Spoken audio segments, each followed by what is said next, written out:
For India news में हूं कविता सिंह। अयोध्या में राम मंदिर के निर्माण को लेकर सियासत अब तेज हो चुकी है। सुप्रीम कोर्ट ने 21 मार्च को कहा कि दोनों पक्ष अगर बातचीत से इस मुद्दे का हल निकाल सकते हैं तो उन्हें बेहद खुशी होगी। चीफ जस्टिस ने कहा कि जरूरी हो तो वो मध्यस्थता करने के लिए भी तैयार है, लेकिन मुस्लिम पक्ष का कहना है कि बातचीत से इसका हल नहीं निकाला जा सकता, लिहाजा अब कोर्ट फैसला करे। वहीं हिंदू पक्ष बातचीत को तैयार तो है, लेकिन साधु संत अड़े हुए हैं कि किसी भी सूरत में, किसी भी हालत में अयोध्या में राम मंदिर ही बनेगा। अब सवाल यह उठता है कि राम मंदिर को लेकर सुप्रीम कोर्ट के प्रस्ताव पर ऐतराज क्यों है और योगी राज में साधु संत मंदिर पर अड़ियल क्यों हो गए, अड़े हुए हैं कि किसी भी सूरत में, किसी भी हालत में अयोध्या में राम मंदिर ही बनेगा। अब सवाल यह उठता है कि राम मंदिर को लेकर सुप्रीम कोर्ट के प्रस्ताव पर ऐतराज क्यों है और योगी राज में साधु संत मंदिर पर अड़ियल क्यों हो गए हैं। हमारे साथ खास मेहमान मौजूद हैं जिनसे इस मुद्दे पर हम चर्चा भी करेंगे, लेकिन आपको दिखाते हैं कि आज फिर से ये मुद्दा क्यों गर्म हो गया। दरअसल आज गोरखपुर में सीएम आदित्यनाथ की मौजूदगी में दिगंबर अखाड़े के महंत सुरेश दास ने कहा कि सुप्रीम कोर्ट के विचार का स्वागत करते हैं, लेकिन किसी भी हालत में राम जन्मभूमि पर मंदिर ही बनेगा, मस्जिद नहीं। वहीं योगी आदित्यनाथ ने तुलसीदास की कहानी सुनाकर इशारों ही इशारों में बहुत कुछ कह दिया। मुझे पूर्ण विश्वास हो गया है कि राम जन्मभूमि का निर्माण अब निश्चित रूप से होगा। उत्तर प्रदेश का विकास सुप्रीम कोर्ट का हम स्वागत करते हैं और दूसरे पक्ष को एक अवसर दिया जा रहा है मिल करके समस्या का समाधान करें। हमारी एक शर्त है, इस शर्त पर बातचीत होगी। राम जन्मभूमि का मतलब केवल राम जन्मभूमि का निर्माण होगा, मस्जिद का निर्माण नहीं होगा।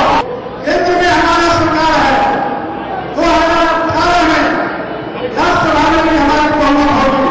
उत्तर प्रदेश में महाराज की सरकार है, इस प्रकार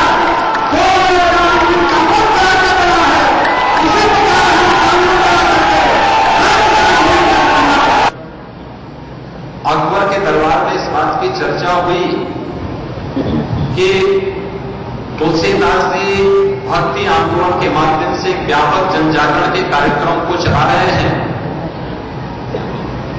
तो कहते हैं कि अकबर एक उदार बादशाह था, उन्हें लगा कि जबरन दबाऊंगा तो लोगों में विद्रोह हो सकता है, इसलिए उन्होंने कहा कि इनको अपने नौरत्नों में बिठा करके मैं एक ऐसी स्थिति पैदा कर दूंगा कि जागरण का कार्यक्रम किसी प्रकार से मंदा हो, ठंडा हो जाए।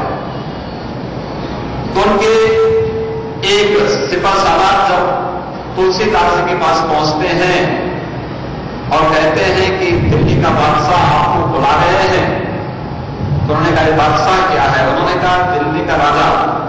उन्होंने कहा देखिए मेरा तो एक ही राजा है और वह है भगवान राम। और उन्होंने उस समय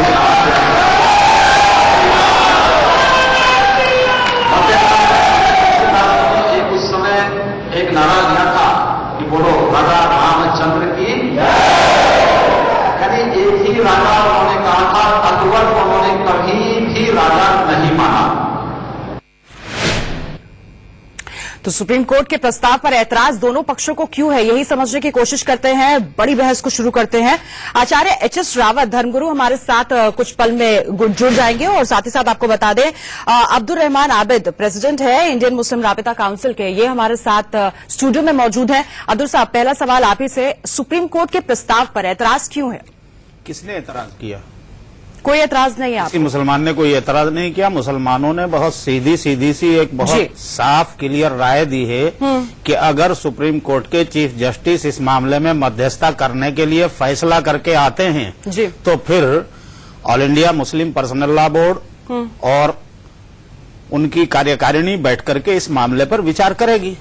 लेकिन आप लोगों की तरफ लेकिन जब इससे आगे हम देखते हैं तो कभी सुब्रमण्यम स्वामी, कभी कोई और, कभी एक मंत्री महोदया जो इस पूरे मूवमेंट से बहुत पहले जुड़ी रही हैं, जब सीधे सीधे एक धमकी ये दी जाती है कि साहब बातचीत करके या तो ये जगह दे दें जी, नहीं तो हम जो है 18 में हमारे पास राज्यसभा में भी बहुमत हो जाएगा, हम तो कानून बना के इसको बना लेंगे। तो भाई जब आपको ताकत के बलबूते पर आपको एक जगह जो है लेनी ही लेनी है तो फिर आप बातचीत क्या ड्रामा कहेगा ये बातचीत का? यानी कि जो दबंग बयान आ रहे हैं उस पर आपको ऐतराज है, लेकिन सुप्रीम कोर्ट के प्रस्ताव पर ऐतराज नहीं है। लेकिन आप लोगों की तरफ से ही तो, अब्दुल साहब, आप लोगों की तरफ से ही तो कहा जा रहा है कि दशकों से बातचीत से इस मसले का हल नहीं निकला। अब क्या निकलेगा? कोर्ट बस ये तय कर ले कि मालिकाना हक किसका है उस जमीन पर। क्या ये बात नहीं कही जा रही है? ये बात बिल्कुल सही है अपनी जगह। देखिए, हमारे सामने राजीव गांधी से लेकर वाजपेयी जी तक हमने खुद देखा है कि हर प्राइम मिनिस्टर ने इस मसले को बातचीत से हल करने की कोशिश की है।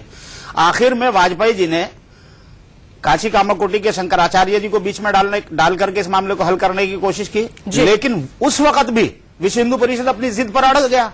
तो जब एक पक्ष जो है वो जिद पर अड़ जाएगा तो फिर बातचीत कहां होगी? लेकिन क्या कभी आपने सोचने की कोशिश की कि जिद क्यों है? क्योंकि आस्था से जुड़ा मामला है, भावनाओं से जुड़ा मामला है, श्री राम से जुड़ा मामला है, अयोध्या जिसकी पहचान। ठीक है, अगर अयोध्या की आप आस्था है तो देखिए, हर मुसलमान की ये आस्था है कि जिस जमीन पर एक बार मस्जिद बन गई वो कयामत तलक शरई हुक्म के एतबार से मस्जिद रहती है। कुरान तो इजाजत देता है कि आप मस्जिद को स्थानांतरित कर सकते हैं। ना बाबा, सुन तो लीजिए ना, पूरी बात तो होने दीजिए, उसके बाद क्रॉस क्वेश्चन कीजिए आप। देखिए, ये पूरा फैसला मौजूद है शरीयत का, ठीक। अब उस पे जो है आप एक मस्जिद के वजूद को नहीं मानते, आप जो है एक धमकी देते हैं कि साहब या तो बात करके हमें दे दो, नहीं तो हम कानून बना के ले लेंगे। देखिए, हम जो है शरीयत के एतबार से अपनी मर्जी से मस्जिद की 1 इंच जमीन किसी को देने के, चूंकि हम उसके मालिक ही नहीं है। बिल्कुल, उसका मालिक है अल्लाह। अल्लाह चाहे पूरी जमीन किसी को दे दे, अल्लाह चाहे ना देवे। कोर्ट को मानते हैं क्या आप? देखिए, कोर्ट में मसला है और सुप्रीम कोर्ट में है, कि छोटे मोटे कोर्ट में नहीं है। सुप्रीम कोर्ट में इसीलिए तो मसला गया है ना कि जब सारी जुस्तजू करके देख ली, तमाम जद्दोजहद करके देख ली, बातचीत हो चुकी, बार बार हो चुकी, अब इस तरह के इस माहौल में इस जिद के साथ फिर बातचीत करेंगे, समाज में अननेसेसरी फिर एक टकराव पैदा करने से कोई फायदा नहीं है। समाज में सौहार्द बना रहे और कानून की व्यवस्था बनी रहे और कानून जो है वो सर्वोपरि है। आपको लग रहा है कि दशकों से मामला सुलझा नहीं है, इसी की वजह से तो भावनाएं भड़क रही है। क्यों ना मिल बैठकर इस बार इसको सुलझा लेते हैं? सुप्रीम कोर्ट किस लिए है? जब सारी बातचीत से मसला नहीं हल हो सक रहा, हुकूमत की मध्यस्थता से भी मसला हल नहीं हो पा रहा, सुप्रीम कोर्ट इसीलिए तो है कि सुप्रीम कोर्ट जो है उस मामले में उसकी मिल्कियत का फैसला कर दे कि किसकी ये मिल्कियत है। अगर वो वक्फ बोर्ड की, लेकिन फैसले से पहले उन्होंने कहा है ये आस्था से जुड़ा मामला है, एक बार आप लोग बैठकर वो बैठकर बातचीत से मसला ये कोई तर्क नहीं होता कि साहब आस्था जुड़ी हुई है। हर फिरके की, मैं कहता हूं, अगर हिंदुस्तान में एक ही मुसलमान भी होता उसकी भी आस्था है, बिल्कुल। अगर एक ही हिंदू होता उसकी भी आस्था है।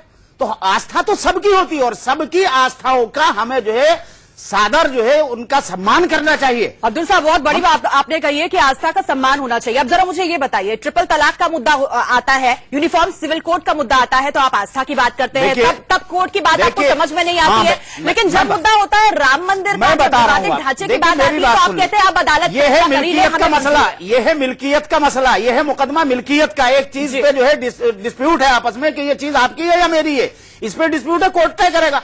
शरीयत का 3 तलाक का मसला है, वो खालिश शरीयत का मसला है, वो हमारी शरीयत के जो स्पेशलिस्ट है वही तय कर सकते हैं। मैं भी नहीं तय कर सकता, कोई भी मुसलमान, आम मुसलमान भी नहीं तय कर सकता उसको। जो उसके स्पेशलिस्ट हैं वही उसको तय कर सकते हैं।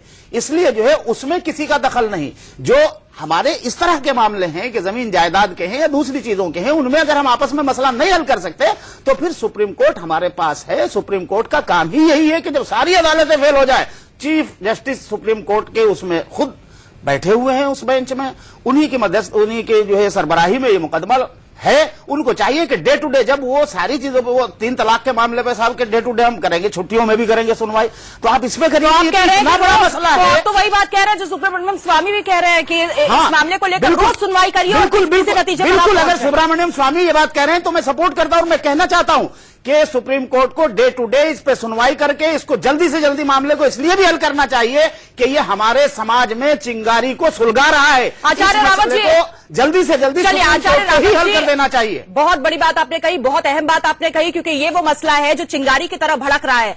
आचार्य रावत जी, जो दबंग बयान आ रहे हैं ना बीजेपी नेताओं की तरफ से, महंतों की तरफ से, कि किसी भी कीमत पर राम मंदिर बनाएंगे, चाहे जो हो जाए, अगर ऐसे नहीं ये लोग मानेंगे तो फिर कानून लेकर आएंगे। इन बयानों का आपको पता है क्या असर पड़ रहा है?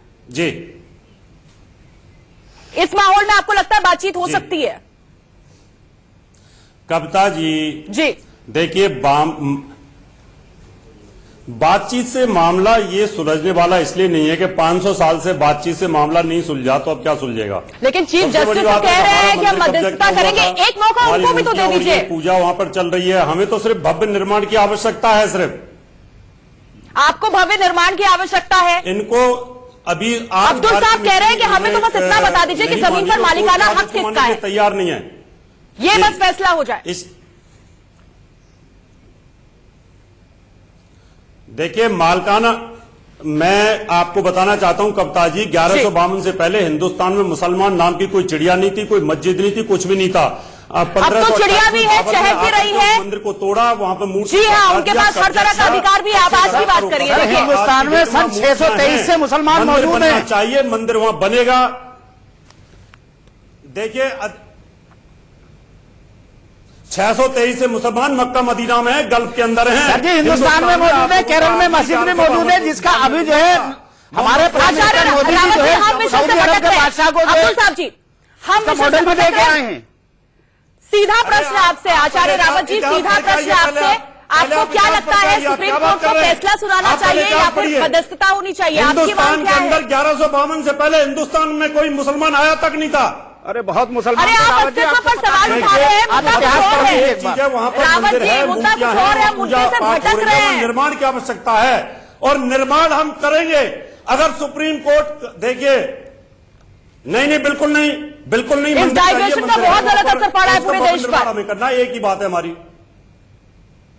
आचार्य रावत जी, मामला सुप्रीम कोर्ट में है, सुप्रीम कोर्ट नहीं पड़ेगा। जब सामान्य केस में चीफ जस्टिस जब ये कहते हैं कि मैं मध्यस्थता करने के लिए तैयार हूं, दोनों संबंधित पक्ष बैठे, तो बाहर इस तरह की बयानबाजी क्यों हो रही है?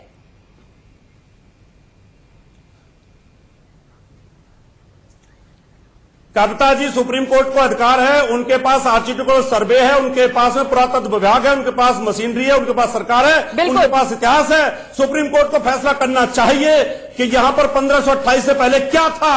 कोई मुसलमान मुझे बता सकता है 1528 से पहले क्या था और मस्जिद कैसे बनी थी? इस बात को क्यों नहीं मानते ये लोग? यानी बातचीत का प्रस्ताव आपको रावत जी, कोई मुसलमान किसी की जमीन पर जबरदस्ती मस्जिद नहीं बना सकता, ना कभी किसी ने बनाई है, ना कोई बना सकता। जब माहौल इस तरह का है कि दोनों पक्ष एक इंच पीछे और बाबर जैसे बादशाह काफी वो किसी की जबरदस्ती इस माहौल, अब्दुल साहब, इस माहौल और इस मुद्दे में बातचीत कैसे हो सकती है? इस सवाल के जवाब के साथ हम फौरन लौट रहे हैं। दोनों मेहमान हमारे साथ मौजूद हैं, आप बने रहिए हमारे साथ और देखते रहिए इंडिया न्यूज।